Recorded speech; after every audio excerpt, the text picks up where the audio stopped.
no logro No lo lograste encontrarlo. ver. No, Déjame no lo logro encontrar ver. a mí el catálogo. Dale.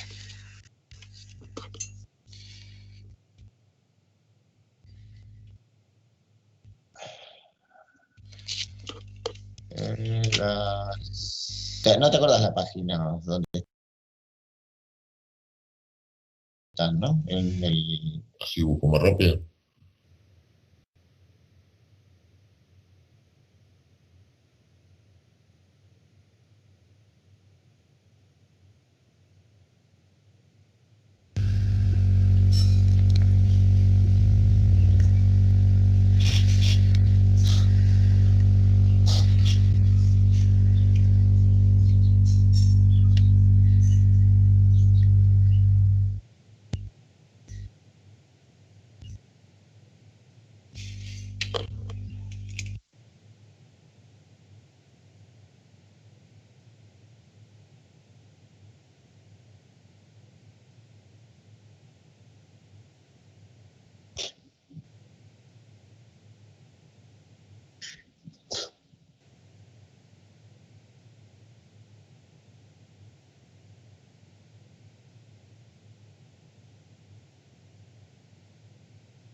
Hola. ¿Está ahí? Sí, sí, estoy acá. Ok. ¿Cómo va? ¿Qué tal? ¿Cómo estás? A ver.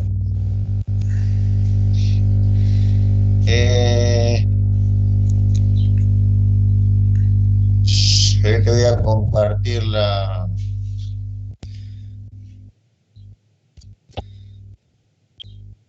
el catálogo. Acá está. Bueno, esta página donde miércoles estaba, estoy en la página 60 o 63. Bueno, por ahí. Acá cuando está el desarrollo del ejemplo, ¿sí? Sí, Que está todo el formuleo. Acá al final dice ancho de la correa, ¿sí? Por encima de la potencia nominal. Entonces dice que el requerimiento sea que la potencia transmisible nominal sea mayor o igual que la requerida, ¿sí?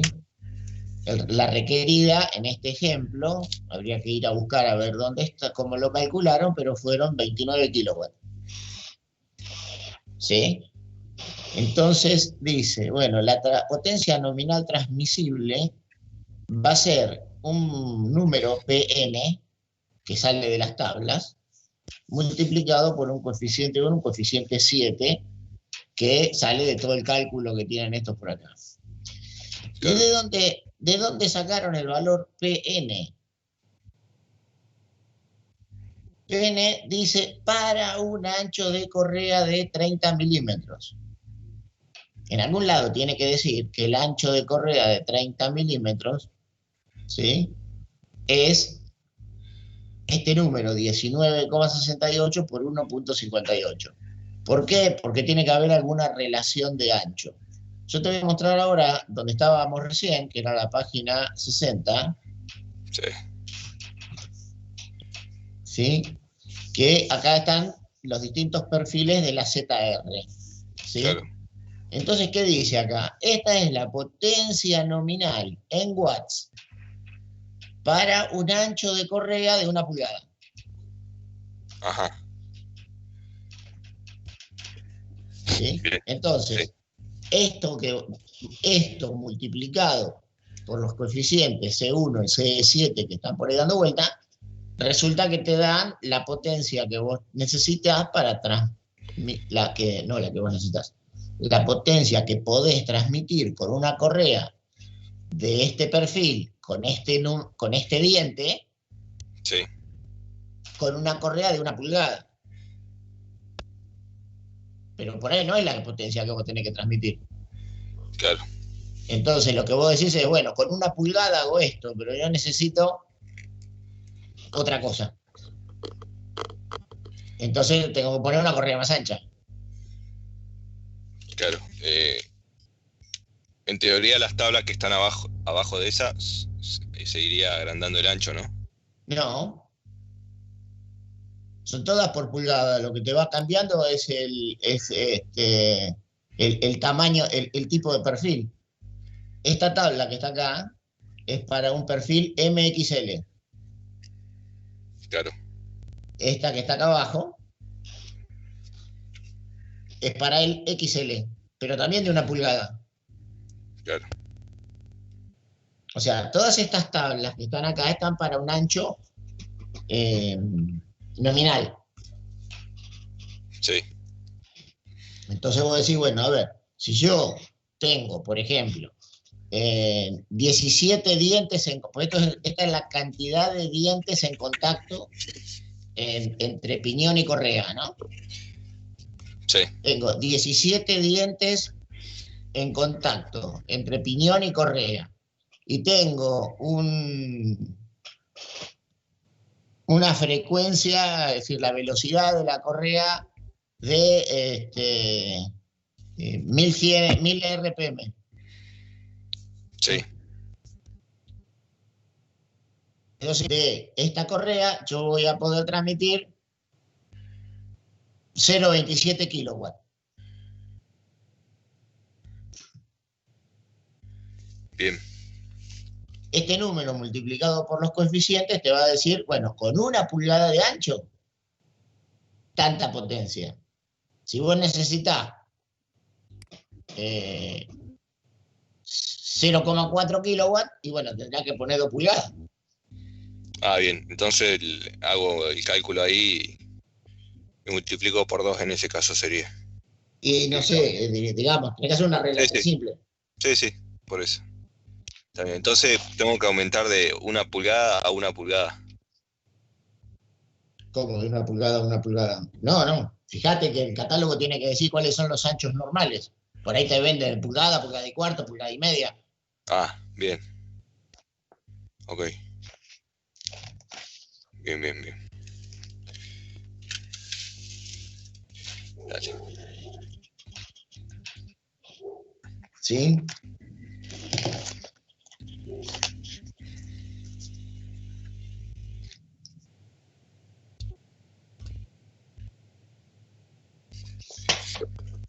Está bien, está perfecto.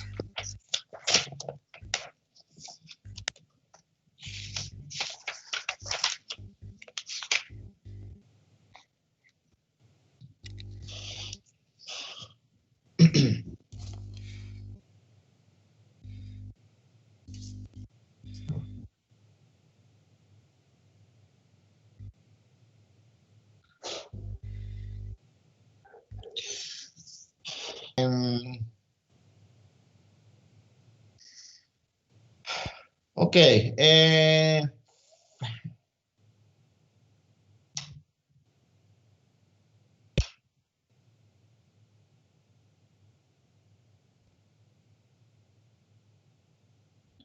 Vamos a ver algunos detalles que, que todavía tenemos pendientes, que los van a necesitar para eh, poder hacer el trabajo práctico que les voy a subir en este fin de semana para el tema de engranaje, ¿sí?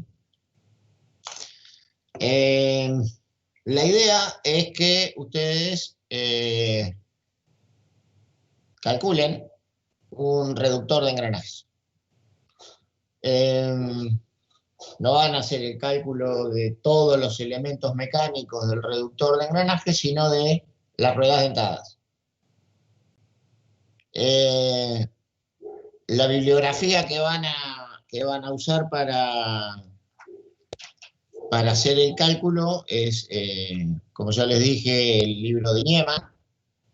Lo que necesito es que el informe que ustedes hagan esté detallado, digamos, en el orden de cálculo, que lo ordenen al cálculo, y que vayan disponiendo qué fórmula usaron y qué resultado han ido obteniendo con el uso de cada paso, que van avanzando en el desarrollo. Les voy a proponer un juego de datos para cada uno y un par de modelos distintos de reductor, que es un poquito lo que quería avanzar ahora. Así que voy a dejar de compartir este catálogo para compartir la pantalla. Que no sé por qué no me aparece acá.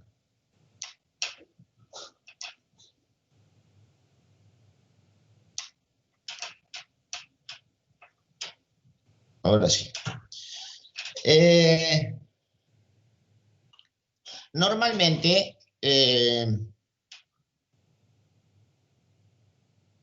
para hacer un diseño relativamente equilibrado, nos encontramos con la limitación de decir cuál es la relación de transmisión que yo puedo tener en un par de ruedas dentadas.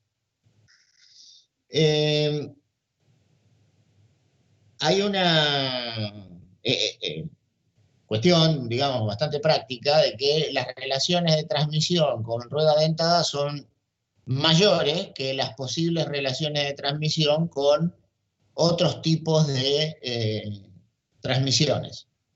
Imaginemos, si yo quiero tener una relación de transmisión muy alta con un par de ruedas dentadas, no tengo problemas.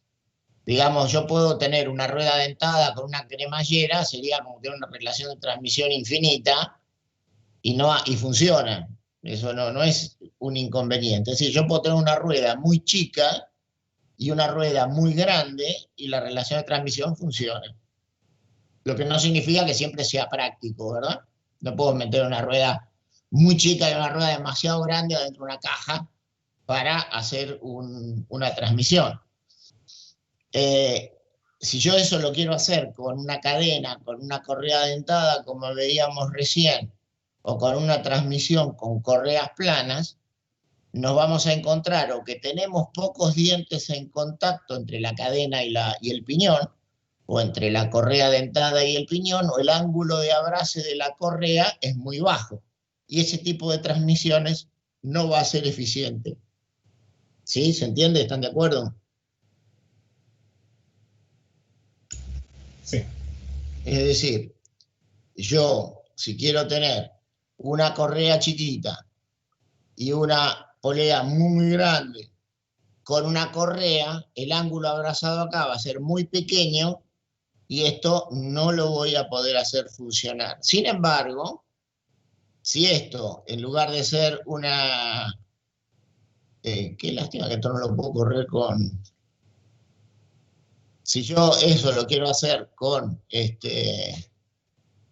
un par de ruedas dentadas, funciona. ¿Ok?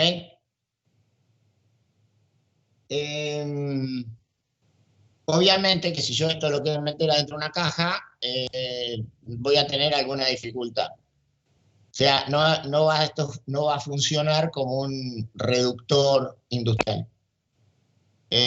Por otro lado, alguno de ustedes seguramente ha visto reductores y ha visto que tiene más de un par de ruedas dentadas. ¿Sí? Sí. Sí. Hay reductores que como poco tienen dos pares de ruedas dentadas y hay otros de 3 o de 4 pares de ruedas dentadas en función del tipo de transmisión que uno desea hacer. Entonces, terminamos teniendo diseños que podemos llamar, digamos, más compactos, más equilibrados. ¿Sí? A ver, imaginemos un reductor que tenga una relación de transmisión igual a 10. ¿Sí? ¿Recuerdan ustedes a qué era igual la relación de transmisión?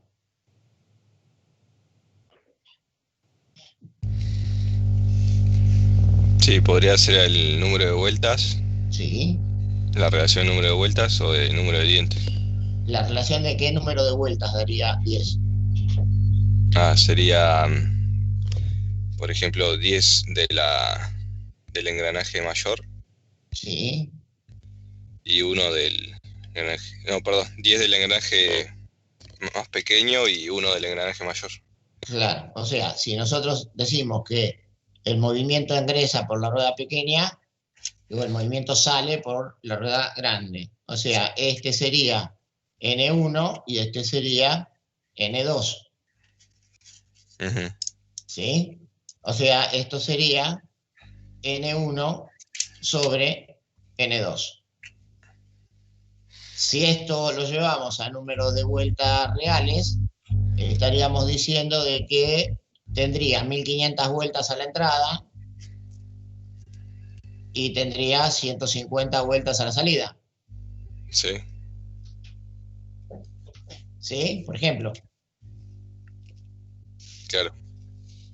¿Sí? Ahora, supongamos que esto lo llevamos a dientes.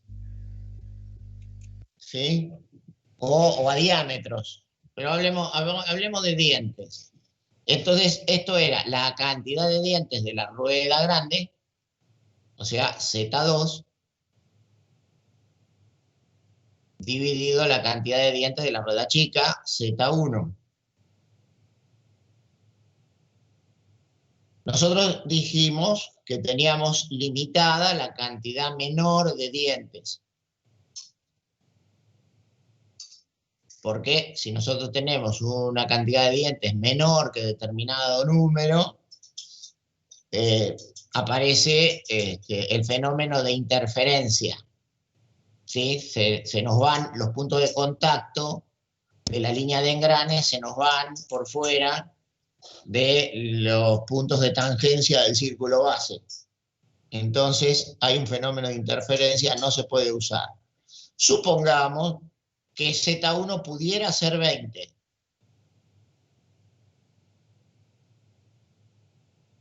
¿Sí? Z2 debería ser 200.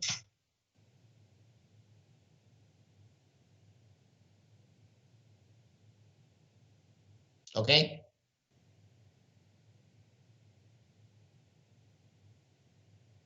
¿Sí? ¿No? Sí, profe. Sí, Z2 podría ser 200. Si esto lo pusiéramos en diámetros, ¿sí? Para tener una idea de medida, supongamos que las ruedas fueran de módulo 3, pongámosle que sea 5, módulo 5, así suena un poco más aparatoso. ¿De qué tamaño sería el diámetro, el engranaje más chico? ¿Cuál sería el diámetro primitivo del engranaje más chico?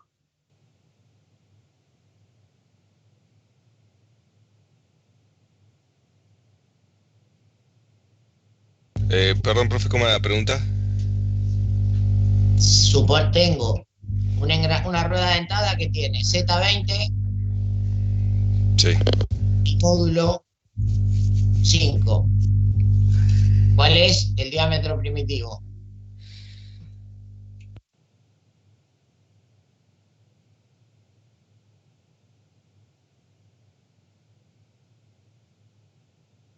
¿No será 100? 100, correcto. 100. Y si tengo 200 dientes,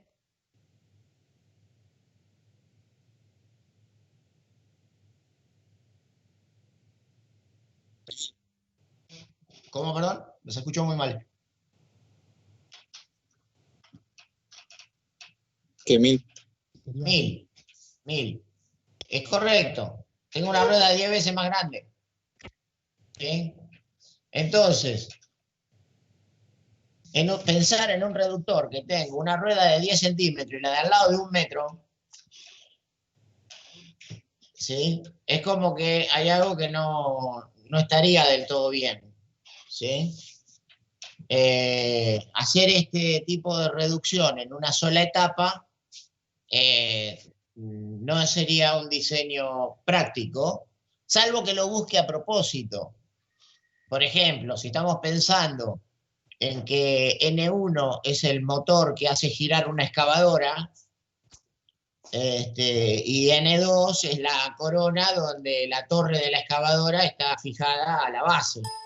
Entonces yo tengo una reducción y tengo ruedas de este tamaño a propósito, pero no puedo poner una rueda de 10 centímetros con una de 1 metro en el reductor de izaje de un puente de grúa. ¿Sí? No sería algo, insisto, en el término, equilibrado. ¿Sí? ¿De acuerdo? Entonces, ¿qué es lo que hacemos? Bueno, tenemos que hacer que la relación de transmisión se divida, ¿sí?, en relaciones de transmisiones parciales. Es decir, que aparezcan ejes intermediarios. ¿De acuerdo?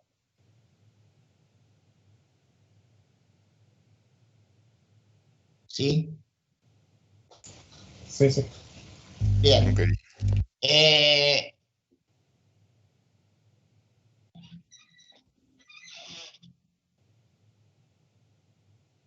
Si nosotros ponemos una tercera rueda dentada entre medio de estas dos, no cambiamos nada. ¿Sí? Porque supongamos, a ver, vamos a hacer un ejemplo. Ponemos una rueda acá, ponemos otra rueda acá y ponemos otra rueda acá. ¿Sí? Nosotros esta rueda que está acá la vamos a llamar ZN. ¿Sí? Entonces la I va a ser igual a ¿cuál es la relación de transmisión entre esta y esta?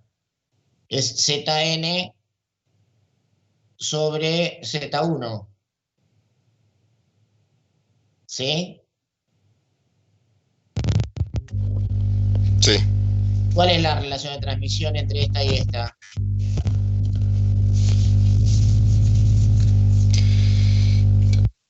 Es Z2 sobre ZN. Entonces, que no logramos mucho en esto, haciendo de que, porque esto se termina simplificando, porque la relación de transmisión en este caso es el producto de las dos relaciones de transmisión. ¿sí? No lo vieron. Vamos de nuevo. ¿Sí?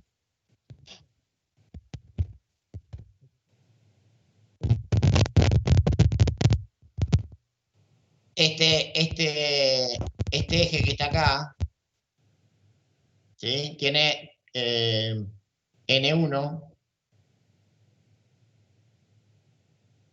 y este eje que está acá tiene NN y este tiene N2, ¿sí? La relación de transmisión está dada por I igual a, entre este eje y este, I1, ¿sí? Va a ser N1 sobre NN, ¿sí? ¿Ok? Sí, profe. Ok. Bien, entonces vamos a tener una I2 que va a ser igual a NN sobre N2.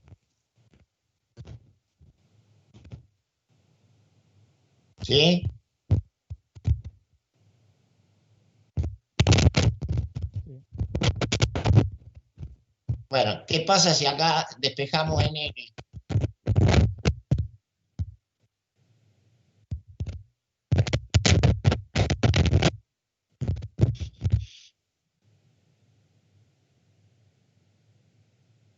¿Sí? Nos queda, despejamos NN, nos queda que I1 será igual a N,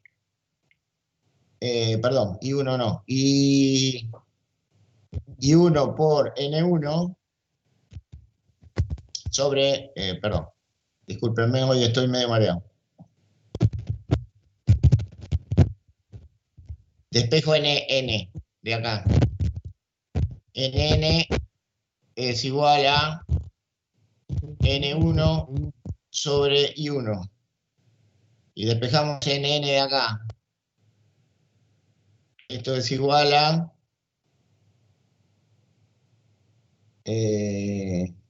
I2 por N2. Igualando esto,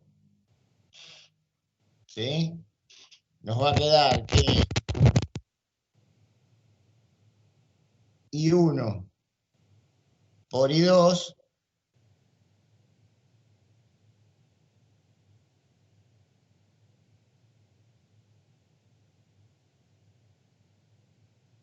N1.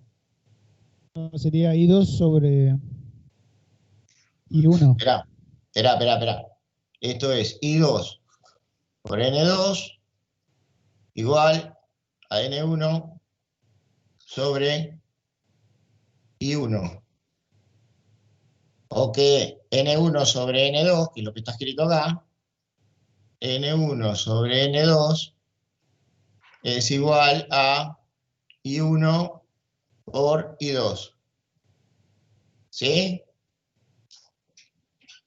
Sí, ¿De acuerdo? se multiplica. O sea, yo puedo obtener la relación de transmisión total multiplicando relaciones de transmisión parciales. ¿Sí? N1 sobre N2 es igual a I.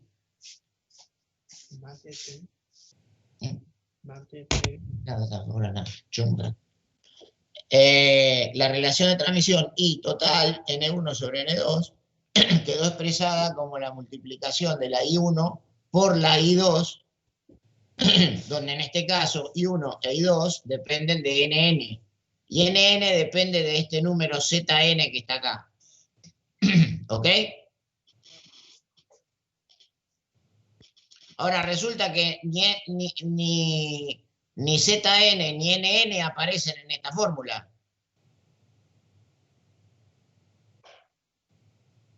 De hecho, que lo hemos usado para despejarlo de acá. Es decir, Acá tenemos el problema de que lo único que hemos logrado hacer poniendo esta rueda intermedia no fue cambiar el tamaño de las ruedas extremas, sino hacer que esto gire en sentido contrario, nada más.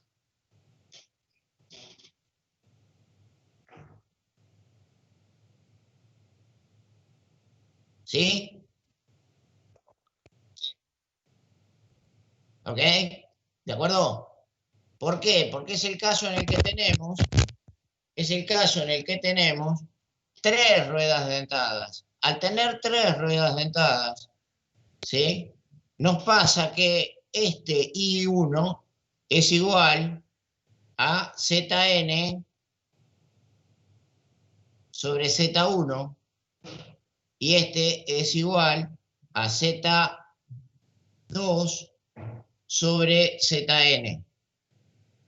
Cuando nosotros reemplazamos en esto, Zn se simplifica y en realidad no tiene importancia la cantidad de dientes Zn, por eso lo puse así.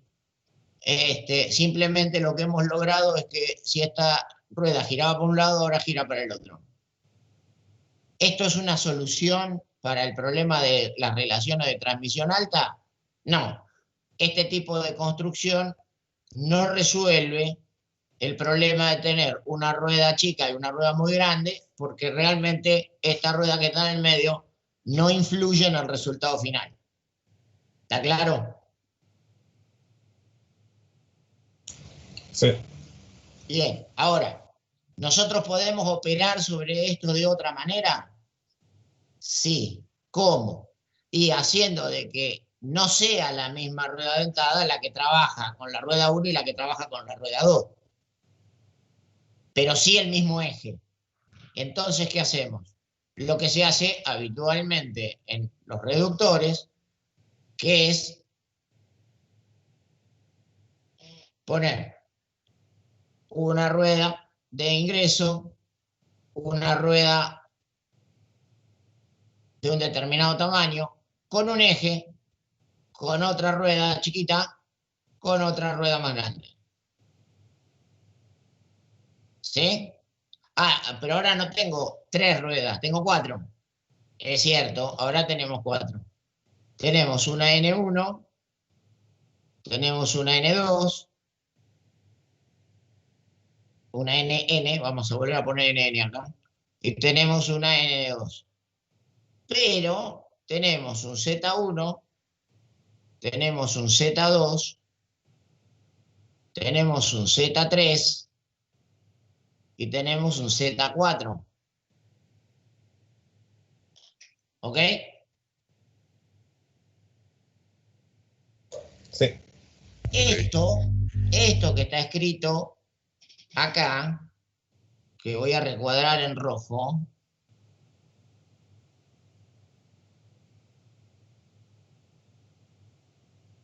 esto, es tan válido para el ejemplo de arriba como para el ejemplo de abajo.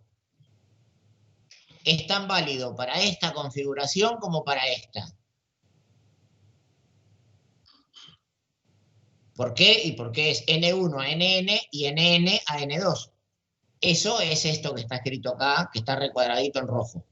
Lo que no es válido para este sistema como para este otro es lo que está escrito después, porque ya no hay un ZN, ni la rueda de salida es Z2.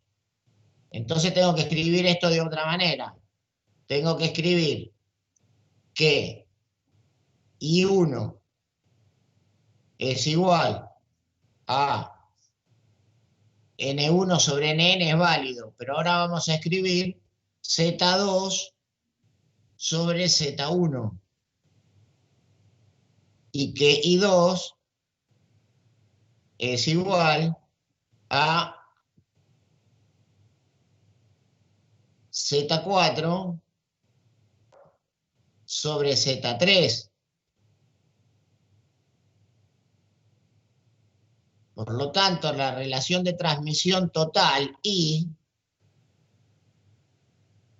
sigue siendo N1 sobre N2 y sigue siendo I1 por I2, pero ahora es Z2 sobre Z1 multiplicada por Z4 sobre Z3.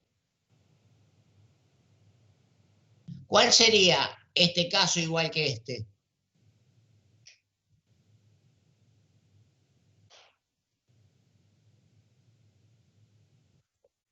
Que Z2 y Z3 son iguales. Cuando Z2 y Z3 sean iguales. Pero la ventaja de esta solución es que yo a propósito los elijo distintos. Entonces, si yo a Z2 y Z3 los elijo diferentes, resulta que el último engranaje, la última rueda, se achica. Y no necesito más tener una rueda de 10 centímetros y otra de 1 metro.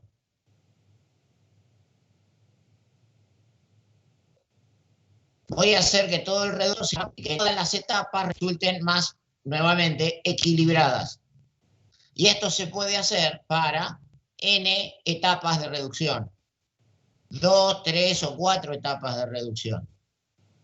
¿Ok? Ahora hay algunas trampas en el momento de elegir cuánto vale I1 y cuánto vale I2. O I3, o I4, o I5. ¿Sí? Habitualmente, lo que uno trata de hacer es que las relaciones de transmisión etapa por etapa sean más o menos iguales. Si uno logra eso, todas las ruedas salen más o menos de tamaños similares. ¿Sí? Salen más o menos de tamaños similares. Normalmente, a medida que yo voy reduciendo la velocidad, como la potencia de ingreso es la misma, ¿sí? Entonces, el tamaño de las ruedas dentadas a medida que voy hacia la salida crece. Crece porque crece el módulo. Los dientes están un poquito más, los ejes están un poco más separados a medida que voy llegando a la salida. Pero las relaciones de transmisión son más o menos parejas. Entonces veamos el ejemplo que nosotros teníamos. Teníamos una relación de transmisión total igual a 10. Quiere decir que yo necesito dos números que multiplicados entre sí den 10. Por ejemplo,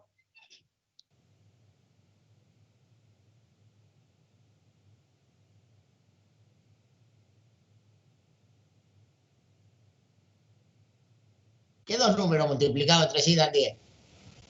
5 por 5. 2 y 5. Sí, no hay mucho para joder. Yo puedo escribir entonces que I sea igual a 2 por 5. Si yo digo esto, que es cierto, ¿sí? Digo esto que es cierto, puedo elegir, por ejemplo, nuevamente el Z1, vamos a dejarlo en 20 como estaba, ¿sí? Entonces digo, ok, entonces esto puede ser igual a 40 sobre 20.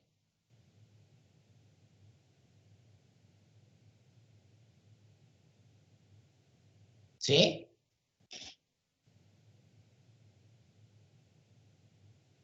¿Ok?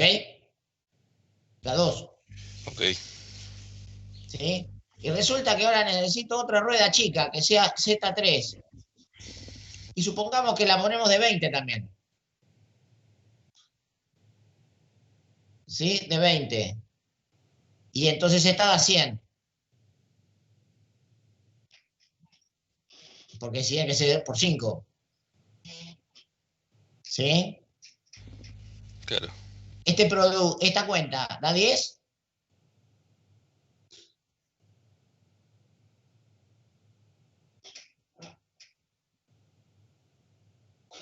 Sí. 4.000 sobre 400 da 10.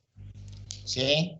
Resulta que ahora tenemos una rueda que es el doble que la otra, porque la relación es de 1 a 2, y ahora en lugar de tener una rueda que tiene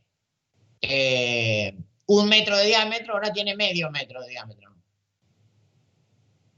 ¿Sí? Esto es un diseño que es más equilibrado que el anterior. Pero puedo hacerlo mejor. Porque nadie dijo que estos números tienen que ser enteros. La cantidad de dientes sí tiene que ser entera, pero la relación de transmisión no. ¿Sí? Claro. Ok. Entonces, también podemos poner que la relación de transmisión I pueda ser igual a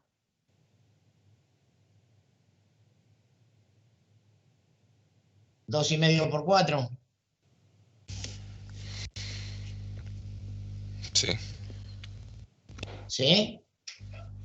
¿Podemos poner 2,5 por 4? Sí, puede ser.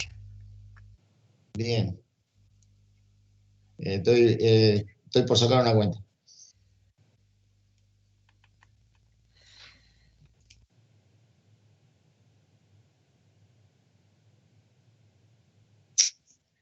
Ay, Dios.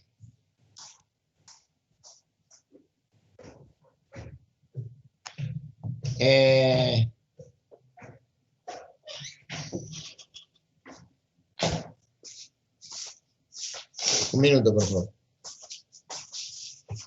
En el caso extremo, 3 por 3,33.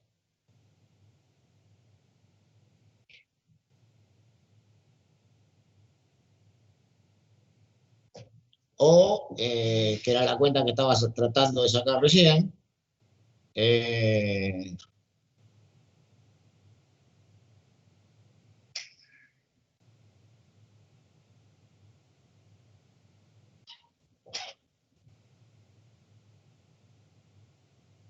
3,16 por 3,16. Todo da 10. Estos dan casi 10. Pero bueno, por ahí es un error admisible si es que no es una caja de precisión. ¿Sí? Cuando nosotros tratamos de que las relaciones de transmisión por etapa sean lo más parecidas posible, entonces hacemos que la caja es lo más compacta posible. ¿Está? Está. ¿Sí? ¿Se entiende? Sí, se entiende. Bueno, hay algunas trampas, hay algunas fórmulas en los libros que son un poco más complejas que poner la raíz cuadrada de la relación de transmisión, porque también sirven para más pasos. ¿Sí? Si yo quiero hacer más pasos, tengo que ver qué es lo que quiero. ¿Sí? Si el rendimiento sea el mismo, si la pérdida de potencia sea la misma. ¿Sí? Pero digamos, en un par de ruedas dentadas, lo importante es tratar de equilibrar, ¿sí? De que la relación de transmisión sean parejas entre una etapa y la otra, porque eso reduce el tamaño de la transmisión en su conjunto. ¿Eh? Que es un tema importante a tener en cuenta. ¿Se entendió este punto? Sí. Bien. ¿Qué es lo que ustedes van a tener que definir? ¿Yo qué datos les voy a dar? Yo les voy a dar la potencia a transmitir, o sea, la potencia que ingresa en el reductor. Le voy a dar el número de vueltas de ingreso al reductor y les voy a dar o la relación de transmisión total o, lo que es lo mismo, el número de salida del reductor. ¿Sí? Les dé una cosa o la otra, es más o menos lo mismo. Ustedes van a determinar los números de dientes de las 4 ruedas. Van a ser de Z1 a Z4. Van a tener que determinar el módulo de cada par de ruedas, porque no aseguro que sean iguales. ¿Sí? De hecho, espero que no lo sea.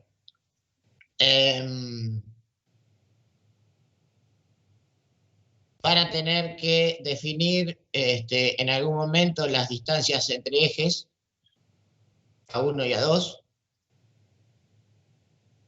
¿Sí? Y van a tener que definir todas las dimensiones de las ruedas.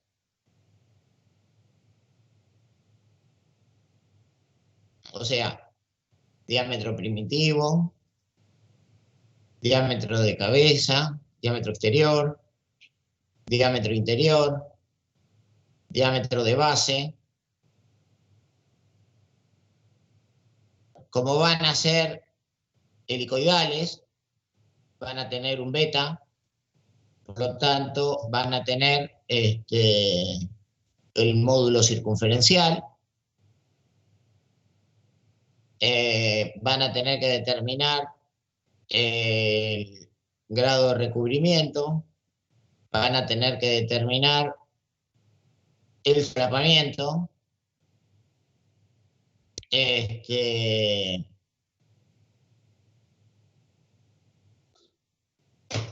ancho de las ruedas B,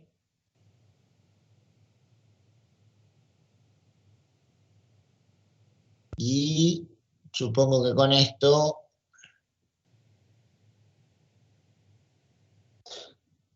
estaríamos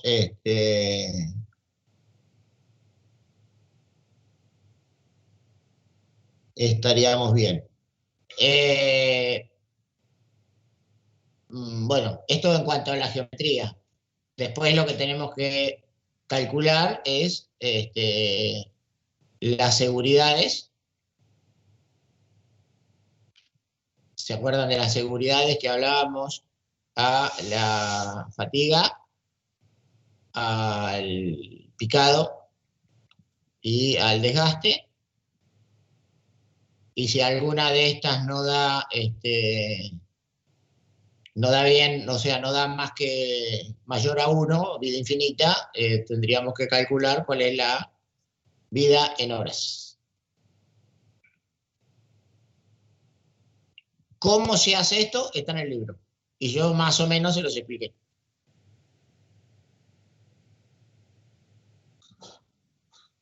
Ok. Van a tener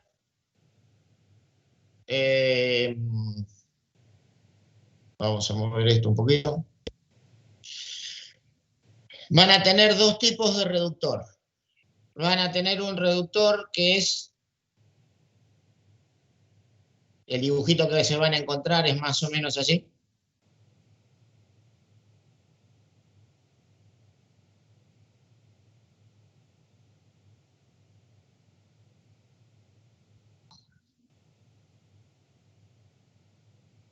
¿Sí? Van a tener, acá tienen una distancia entre ejes, acá tienen la otra, acá tienen las 4 ruedas. ¿Sí? Esto es lo que llamamos un reductor de ejes paralelos. ¿Está? Bien.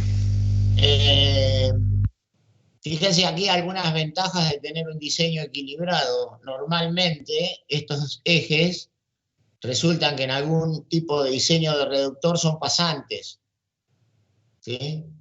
Imaginen que si el eje de salida es pasante, ¿sí? Esta rueda no puede ser muy grande porque no permite que el eje pase de un lado para el otro, suponiendo de que la relación de transmisión esta fuera mucho mayor que esta. Porque esta rueda se agranda y esta se achica. Entonces este eje se acerca. este tipo de diseño donde va a resultar, al tener relaciones de transmisión parecidas, que las distancias entre ejes resulten equilibradas, parecidas. Puede ser que esta resulte un poco más grande que esta por el motivo de que el módulo de este par de ruedas sea más grande que este. Es una posibilidad. ¿Ok? Esto es un reductor de ejes paralelos. La otra posibilidad que les puede tocar, digo tocar porque lo voy a sortear, tiene una pequeña complicación adicional, pero si no todos los ejercicios iguales sale aburrido. Y es el caso donde hay una condición extra, y es que el eje de salida sea concéntrico con el eje de entrada. Es muy común que uno tenga un reductor que esté metido en una caja y lo que pretende es que el reductor, el eje de entrada,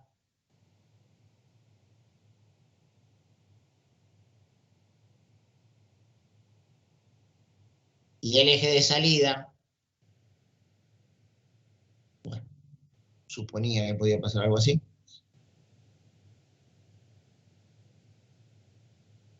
No me va a dejar, ¿eh?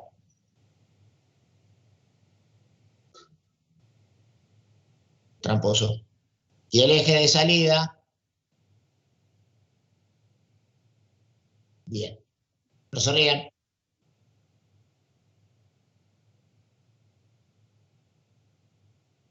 Y el eje de salida estén alineados. Es decir, estos dos valores, A1 y A2, necesariamente tienen que ser iguales. ¿Sí? Bueno, ¿cómo lo van a arreglar? Porque probablemente no salgan iguales de entrada. Lo van a tener que acomodar. Bueno, lo vamos a acomodar trabajando sobre usar donde corresponda algún piñón más grande que lo mínimo necesario, es decir, agregándole algunos dientes a aquel que me quede más cerca, ¿sí? Y vamos a terminar el ajuste jugando con aquella fórmula que decía que el diámetro primitivo dependía del ángulo de la hélice. Entonces, como vamos a usar engranajes helicoidales, vamos a usar un ángulo definido para un par de ruedas y al otro lo vamos a acomodar para poder acomodar la distancia entre centros. ¿Sí? Hay una pequeña, un pequeño cálculo inverso, digamos, en el cálculo de la inclinación de la hélice del segundo par de rueda dentada. Es la única diferencia que va a tener entre un ejercicio con el otro, pero bueno, es digamos, son algunas de las pocas variantes que vamos a tener para que no sean todos los ejercicios iguales. Los datos, ya les digo, de entrada, van a ser individuales. ¿Sí? Y les pido que, ya que en este informe ustedes ponen en juego la promoción, sean lo más prolijo y detallado posible. ¿Ok? Ok. Bien. Me voy a tomar un poquito de agüita y descansamos unos 10 minutos. Y bueno, empezamos a transitar el último tema que tenemos, como para ir arrimando al fin del curso. Vamos a hablar entonces un poquito de los elementos, los resortes. Nosotros hemos mencionado varias veces, cuando hablábamos de los elementos estructurales, hablábamos sobre las propiedades de los materiales, ¿no? Entonces, decíamos de que nos interesaba que nuestras estructuras estuvieran trabajando en un régimen elástico de los materiales, ¿sí?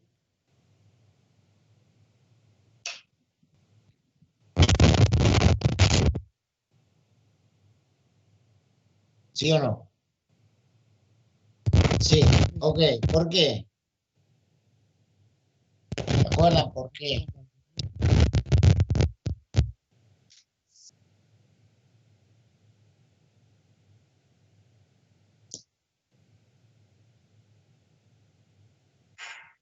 Bien, absorbemos esfuerzos de cualquier manera, absorbemos esfuerzos. Lo que nosotros necesitamos es que sea de una forma controlada. Y nosotros sabemos de que si estamos trabajando en ese régimen elástico, los elementos mecánicos pueden deformarse, y si nosotros controlamos cuánto se deforman,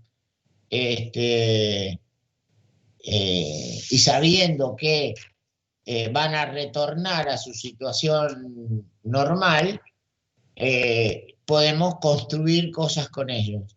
Pasar al régimen plástico significaba de que el material iba a tener una deformación permanente y que nos sacaba de el área de trabajo, y decíamos que como ese elemento de máquina perdía su funcionalidad, lo dábamos por roto, ¿sí?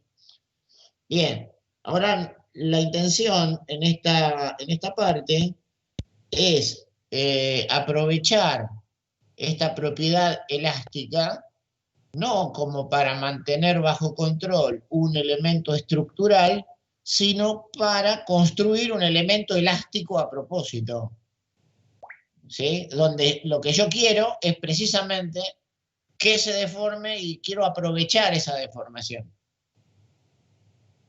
Así que, primero, bajo este concepto, definamos claramente a qué vamos a llamar un resorte. ¿Sí?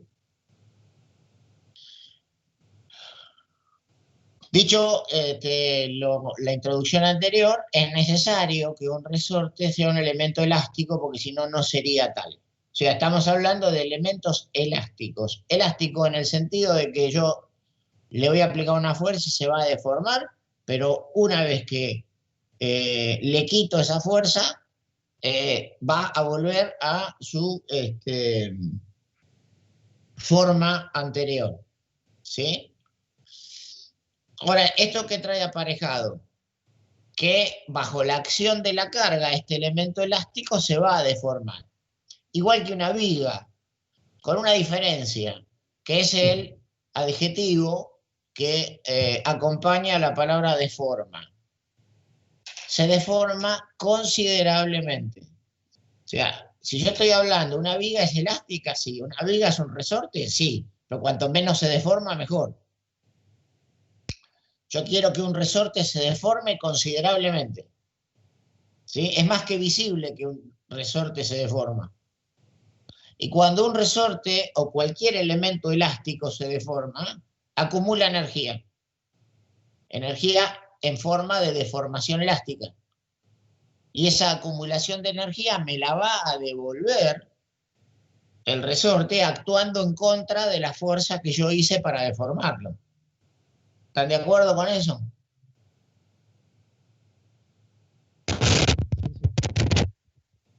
¿Todos? Repetimos. Sí. Un elemento elástico que se deforma mucho, o sea, se deforma considerablemente bajo la acción de una carga externa. Como es un elemento elástico, va a acumular energía con deformación elástica, y cuando cesa la fuerza, me la va a devolver. Me la va a devolver y va a, como es una fuerza y un desplazamiento, porque la deformación va a significar un desplazamiento, fuerza-desplazamiento es un trabajo. ¿Ok? Esa energía elástica de deformación me la puede devolver como trabajo.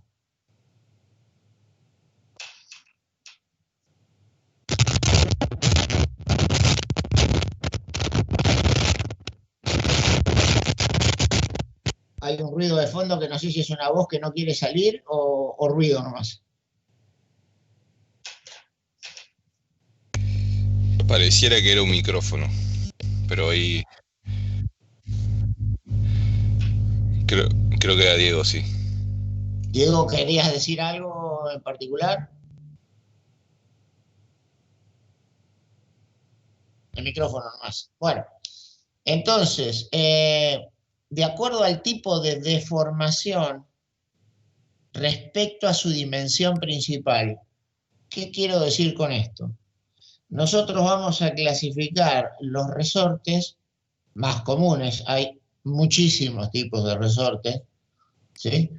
En base a cómo se deforma exteriormente el resorte, ¿sí? Y los vamos a definir o los vamos a clasificar como resortes de tracción.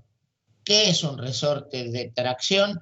Es aquel que, si yo puedo definir un eje longitudinal de ese resorte, ustedes imaginen,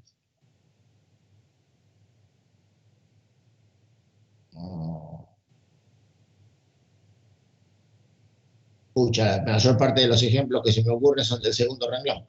Bueno, a ver, no importa. Imaginemos el resorte de una lapicera automática que tiene adentro, ¿sí? Pues es un resorte de compresión, porque el resorte es un alambre que está enroscado, ¿sí? Donde el cartucho de la lapicera pasa por el centro y cuando se deforma en el eje longitudinal del resorte. No estamos hablando de cómo se deforma el alambre en su detalle, que lo vamos a ver después, ¿sí? El resorte como pieza se deforma por compresión. ¿Ok? Sí. Está bien.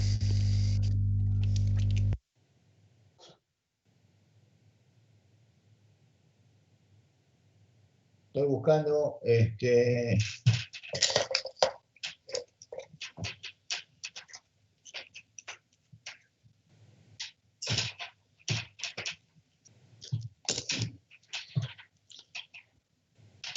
te voy a ver si le puedo compartir. Ustedes ahí ven el resorte. ¿Sí? Sí, sí. Bueno, ¿el resorte qué es? Es un alambre que está enroscado en forma de hélice, ¿verdad? Ustedes a este alambrecito enroscado le van a poder encontrar varias dimensiones que nosotros vamos a ver en unos minutos. Pero algunas de ellas son el diámetro del alambre, ¿sí? El diámetro del resorte, ¿sí? El diámetro del resorte, el largo del resorte, no hablamos del largo del alambre, hablamos del largo del resorte, ¿sí? Y entonces ahora digamos, bueno, ¿cuál es la dimensión principal de este resorte? La longitud, ¿sí? Bueno, si este resorte por algún motivo trabaja estirándose, o sea, yo lo estiro y me devuelve su fuerza cuando vuelve. Eso es un resorte de tracción. Este ejemplo precisamente es al revés, porque este bicho va metido adentro de la lapicera y trabaja a la compresión. El resorte se comprime y el resorte me hace volver el cartucho a la lapicera. ¿Dónde está la punta de la lapicera? Yo aprieto yo no hago volver el cartucho, sino es el resorte el que lo hace volver, ¿verdad? Claro. Bien, eso es un resorte que trabaja a compresión. Un ejemplo típico más común de un resorte de compresión, aparte del de la lapicera que acabamos de El ver. amortiguador del auto. Los espirales. Hay una diferencia. Hay una diferencia entre el amortiguador del auto y el resorte de la suspensión del auto. Claro, sí, los espirales sería. Claro, ¿eh? Exactamente. Vamos a tratar de volver a la presentación. Acá estamos. Entonces tenemos el resorte de tracción, es aquel que yo hago fuerza para estirarlo y el resorte trata de volver a su posición normal. Resortes de, a ver,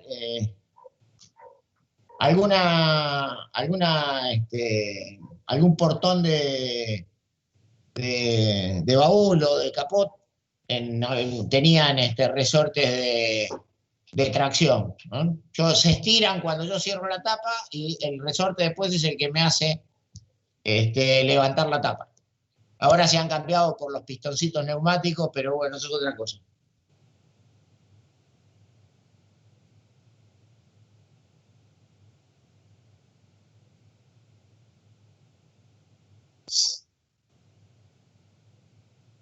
Claro, bueno. Ese es un resorte de tracción. El resorte de compresión es el resorte de suspensión. El resorte de flexión es aquel que tiene como principal deformación la, la flexión, que podría ser una cuerda de reloj. Es una lámina enroscada, pero que se deforma por flexión. Que no es el mismo caso del resorte que pueden tener algún tipo de tijera, que de esas cortatodo, por ejemplo, ese tipo de cosas, que tienen un resorte que trabaja por torsión, que no es lo mismo. Como deformación principal. ¿Cómo trabaja el alambre? Ahora lo vamos a ver. ¿Sí? O sea, acá hablamos de cómo clasificamos los resortes. Ahora después vamos a ver cómo trabaja un resorte, que es otra cosa. ¿Ok?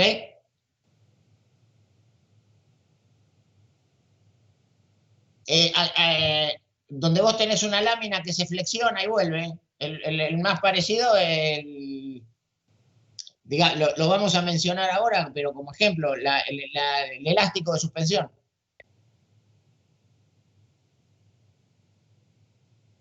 Esa es una varilla que trabaja a la flexión. Y el otro típico resorte que aparece también muy usado en los coches a la torsión es la barra de torsión, donde vos tenés la deformación elástica de una barra a torsión, hace que funcione la suspensión. ¿Sí? Hay varios coches que tienen suspensión trasera con barra de torsión y los modelos anteriores de la primera época de la Ford Ranger, la suspensión delantera era barra de torsión. No tenía muelle elástico.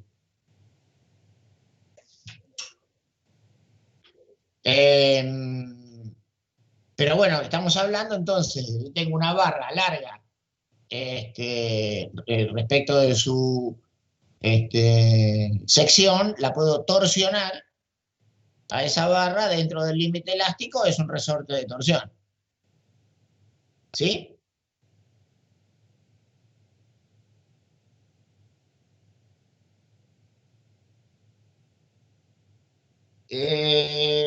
Sí, claro, el tiene broche de ropa.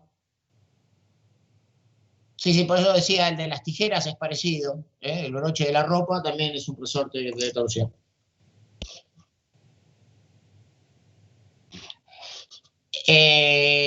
Cuidado.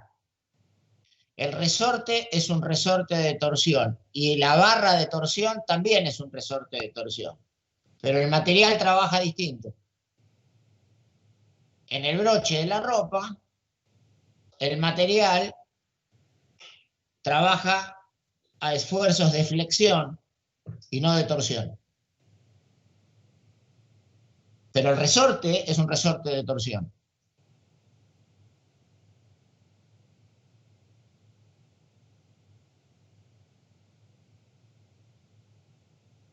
¿Sí? El alambre vos querés abrir o cerrar el círculo donde está enroscado el alambre.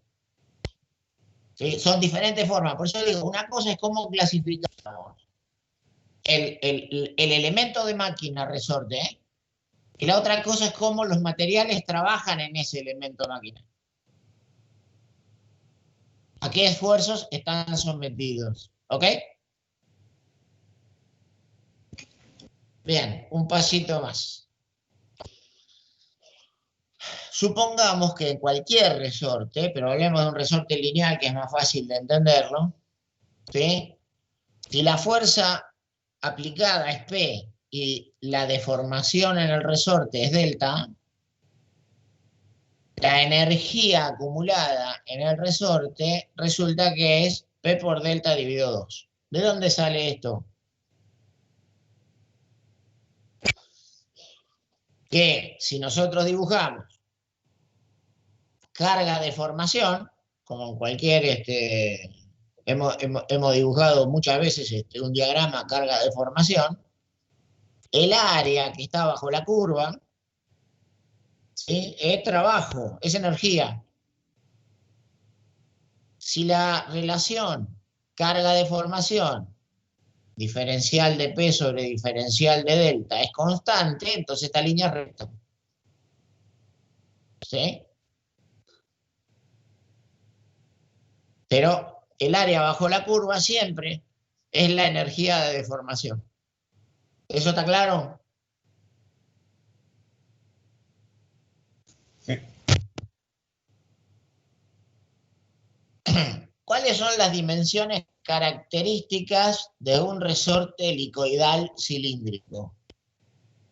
En el 99% de los casos, el resorte helicoidal cilíndrico está hecho por un alambre redondo. ¿Sí? Así que bueno, nos vamos a dedicar a eso. ¿Hay otras posibilidades? Sí, se puede hacer con otro tipo de secciones, pero digamos, ¿qué dimensiones se pueden encontrar en un resorte helicoidal? El diámetro exterior de mayúscula, el diámetro del alambre de minúscula, ¿sí? El diámetro medio del resorte, es decir, la línea de centros de las secciones opuestas, ¿sí? Podemos encontrar como en tantos elementos que tenemos repeticiones, un paso. Nosotros hablábamos del paso de la rosca, del paso de los dientes, hablamos del paso del resorte. Es la distancia que hay entre una espira y la siguiente. El paso del resorte.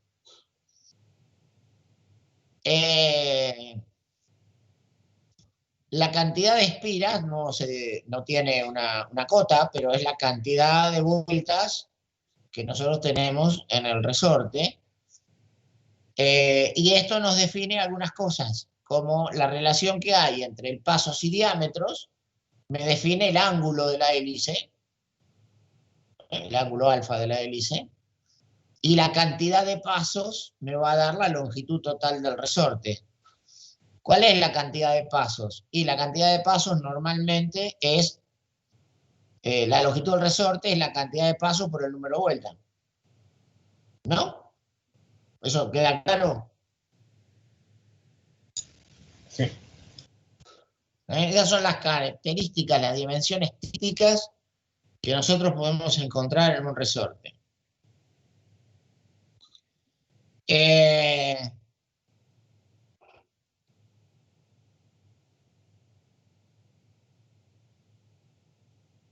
Una de las cosas más importantes a tener en cuenta a la hora de comprar o elegir o dimensionar un resorte Es muy importante considerar cómo se termina un resorte.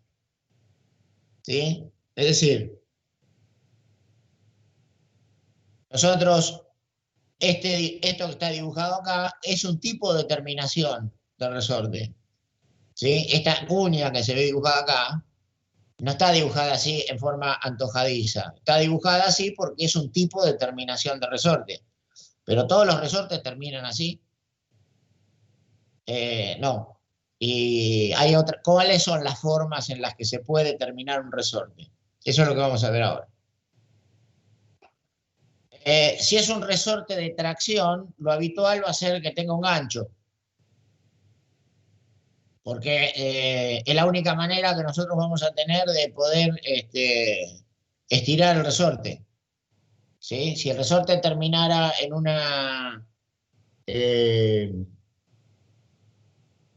en un alambre recto sin gancho, no habría de dónde, cómo hacer para agarrarlo. ¿Sí? Así que bueno, la mayor parte de los resortes de tracción será con un gancho redondo, con un gancho triangular, de alguna manera este gancho tiene que estar conformado. Lo importante es que la terminación esté hecha de manera tal de que el aro que forma el gancho esté alineado con el eje del resorte. Si no, el resorte trabaja mal. Es decir, la última espira tiene que estar hecha de manera tal de que el aro del resorte pase por el eje del resorte mismo, ¿no? En el caso de los resortes cilíndricos de compresión, ¿sí? Aparecen estas variantes que nosotros tenemos acá. Esto sería una terminación simple, es un alambre por metro que lo corté, ¿sí? ¿Se entiende? Yo tengo el alambre enroscado de longitud lo que sea y le saco un pedazo. O sea, nadie hizo nada especial para hacer la terminación del resorte. Es una espira cortada y nada más. ¿Sí? Esto lo llamamos una terminación simple. Si el alambre tiene cierta entidad, tiene un cierto grosor, a la terminación simple la podemos amolar. ¿Sí? Normalmente, si nosotros esto lo vemos en la planta, y acá prácticamente tenemos espesor cero, nosotros en media vuelta estaríamos acá abandonando, digamos, habiendo cubierto el diámetro del alambre, ¿sí? Entonces tendríamos acá hasta la mitad plano. Después empieza el paso y pasamos por abajo de donde inicia la primera espira. Eso sería una terminación amolada. Después tenemos algo un poquito más sofisticado, que decir, bueno, señor, el fabricante que se tomó el laburito de doblar el alambre, dijo, bueno, la primera espira, en realidad le voy a matar el paso.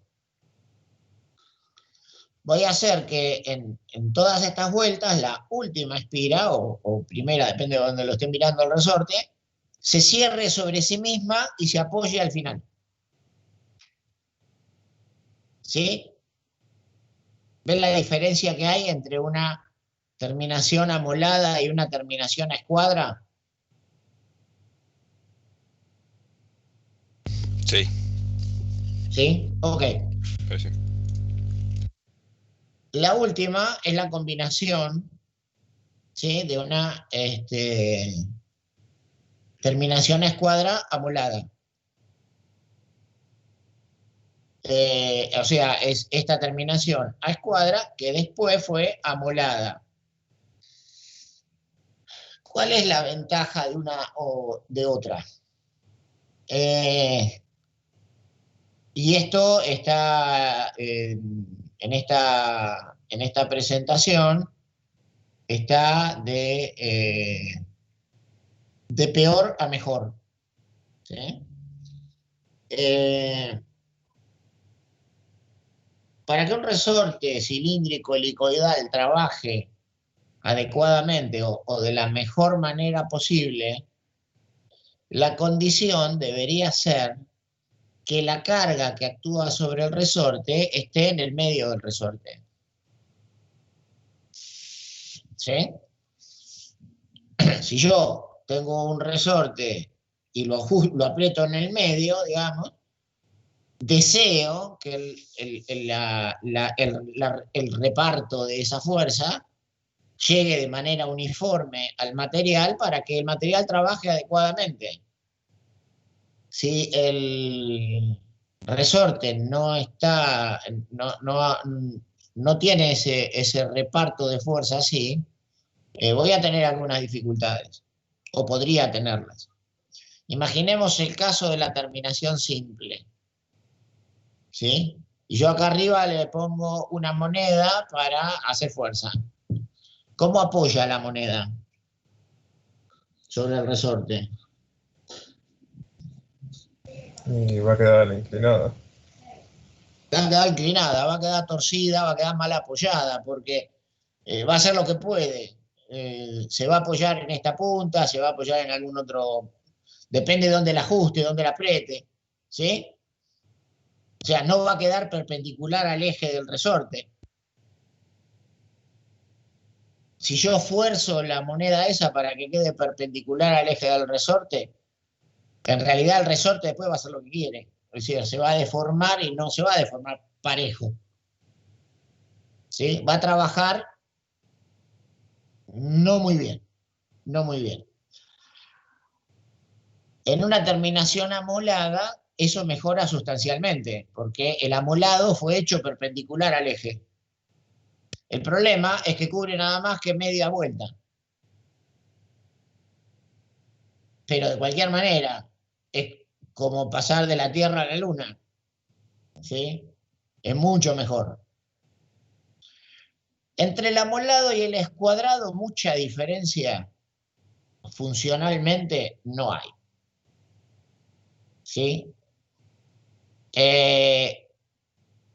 Desde el punto de vista práctico, la diferencia está en que en una terminación amolada, todas las espiras trabajan y la última se cuenta como media espira. En una terminación escuadrada, la última espira está apoyada.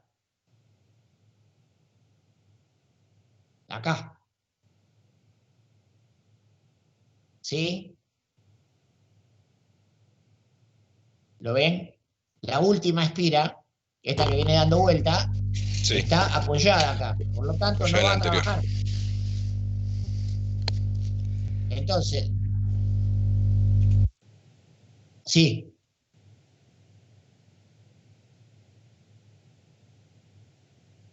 No, está, ok.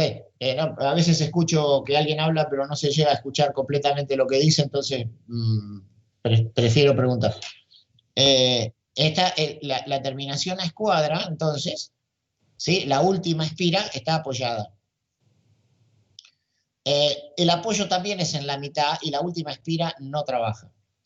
En la terminación amolada a escuadra, la espira, también la última espira no trabaja, está toda apoyada. Pero desde el punto de vista de lo que es superficie, el apoyo es muchísimo más distribuido, más completo. ¿Sí? Es decir, la superficie de apoyo de este resorte es total. Es total. La mayoría de los resortes de alta responsabilidad tienen terminaciones amoladas y escuadras. Si ustedes van a cualquier resorte de auto, la mayor parte tiene terminaciones amoladas o escuadras. Si no tienen este tipo de terminación, es porque no tienen una moneda del otro lado. ¿Sí? Ustedes van a ver algunos platos de amortiguador que tienen la forma del resorte. ¿Sí? El resorte se encaja en la pieza de chapa estampada como para que la distribución de fuerza sea alineada con el resorte. No es un disco plano. Bueno, si yo tengo una contrapieza especializada, puede ser que no necesite un resorte amolado. ¿Sí? En el caso del resortecito de la lapicera que vimos recién, es un resorte que tiene 3 o 4 vueltas escuadradas. Y la diferencia de diámetro entre el alambre que es tan finito y el diámetro del resorte es una relación tan grande que no hace falta amolarlo, pero está bien escuadrado. ¿Sí? ¿Me siguieron? Sí, sí. Bien, bueno. Dejamos acá. Así el martes agarramos lo que es las solicitaciones y los esfuerzos dentro del resorte. Yo voy a ver, espero mañana tarde, ya asignarles las tareas. Voy a tratar de subírselas en forma individual, si puedo, en la plataforma, y cualquier cosa, si no, de alguna manera me comunico para avisarles o se las mando individualmente por mail. Pero trataré de que no pase el fin de semana como para que no la tengan, ¿sí? Bueno, profe. Ok, profe. Agilicen las vías de comunicación, porque cualquier consulta que tengan, no quiero que pase el tiempo sin que la puedan resolver. Ok.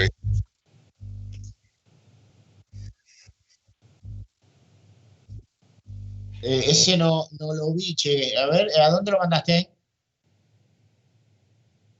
Al mail de la UTN. Bueno, a ver, ¿es necesario que lo abra o me lo... ¿De qué era?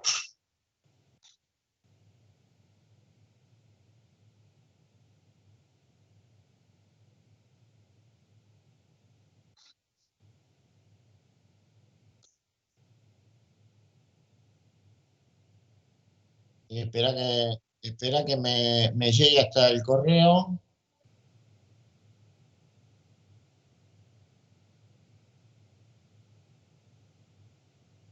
Trabajo práctico 7, trabajo práctico 7.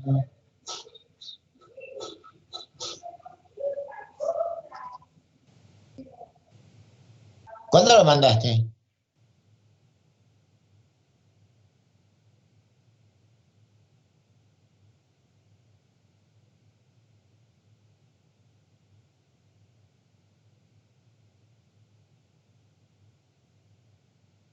No, lo que pasa es que el último correo que tengo no es que no es que no lo vi, es que no lo recibí.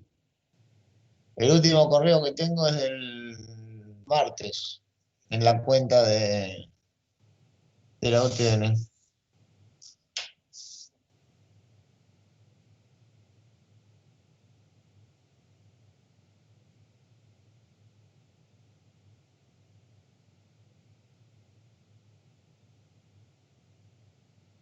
Sí, con doble C, ¿no?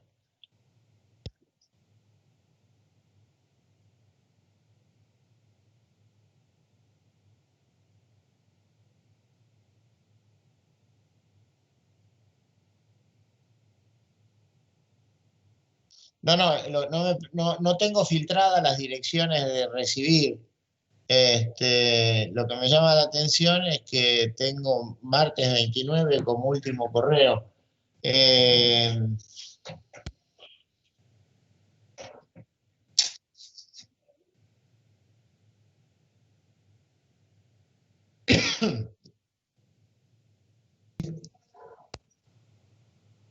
bien. No, si no lo podrías haber compartido vos. Directamente. Pero dale. Este es el del compresor.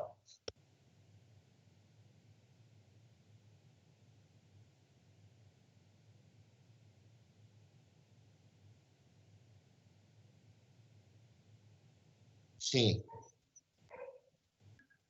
Que la calculaste como la sumatoria parcial de las constantes de los distintos pedacitos. Bien, bien.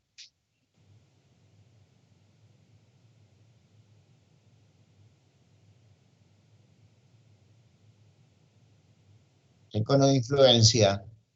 Bien, bien,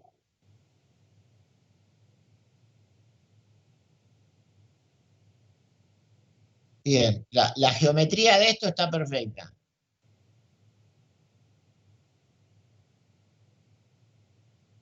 Sí, sí,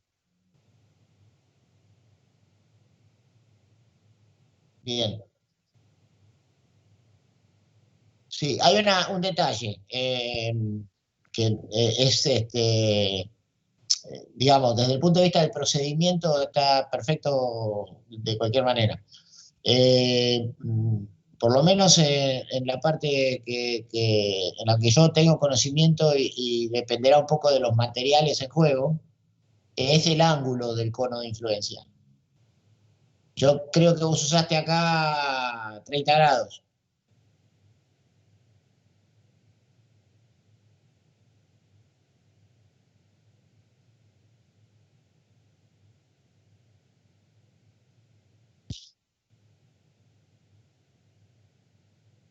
Acá, 30 grados.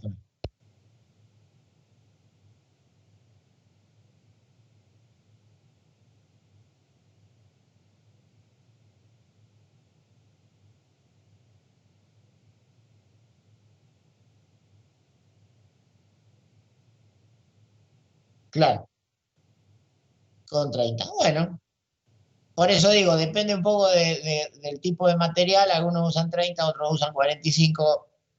Yo tenía la idea de usar 45, pero es lo mismo. Digamos, desde el punto de vista del procedimiento es igual. Cambian un poquito las áreas, se te agrandan un poquito las áreas. Después, lo que vos marcaste acá, una parte verde y una parte roja, me parece muy piola para entender que es parte uno y parte 2.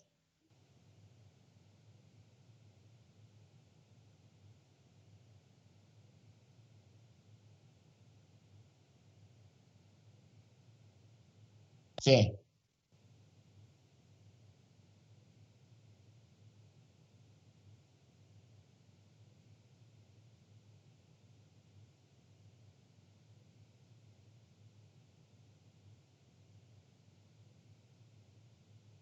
sí, sí.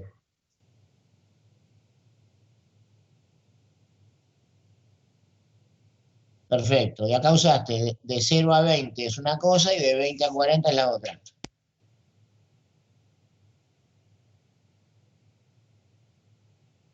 La deformación por 2. Sí.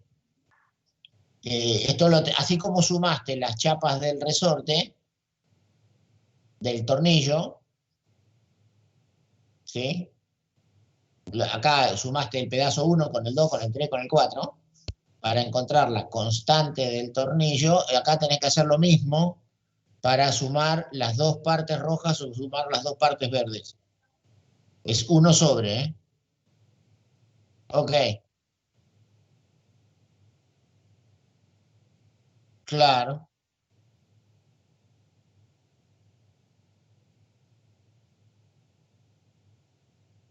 Hasta acá se terminó. Hasta acá.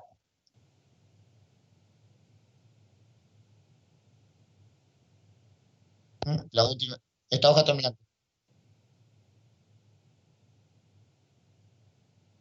Ah, ok.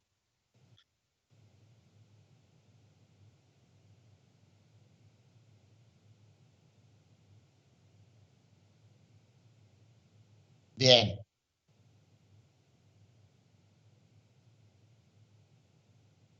correcto.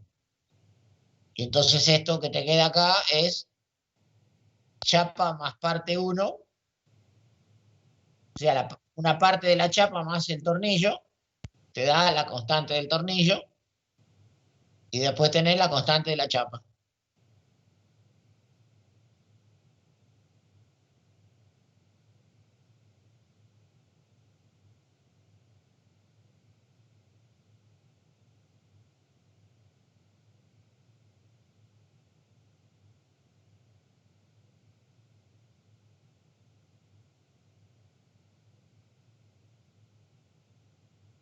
Es el tornillo más el cuerpo, sí.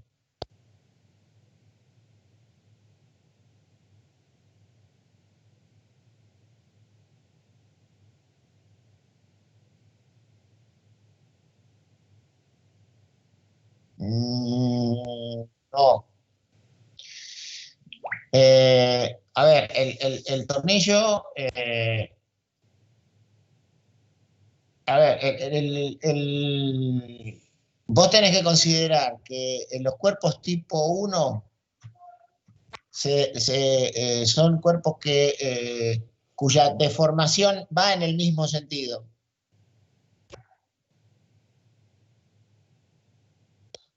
Porque son cuerpos que aumentan su deformación con la acción de la fuerza. Lo que estaba comprimido se comprime, lo que estaba estirado se estira, pero forma parte de la misma recta de deformación.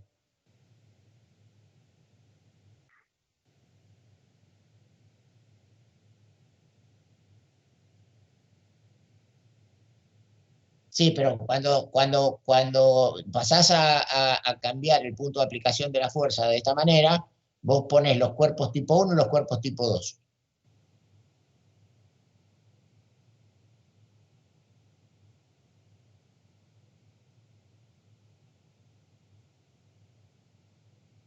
Sí,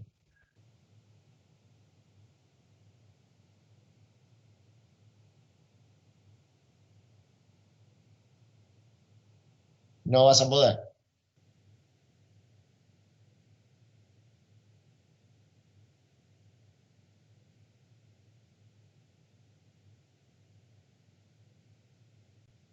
Porque depende de dónde aplicás P. Si P estuviera en la superficie de la chapa, vos estás haciendo esta suma y tendría tornillo de un lado, chapa del otro. ¿Sí? Pero P no está en la superficie, está más abajo. Entonces, si vos tenés que hacerlo con respecto a donde está a P, donde está aplicada la fuerza. ¿Mm?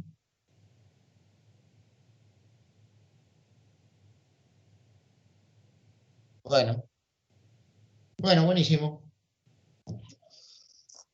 Buen fin de. Igualmente.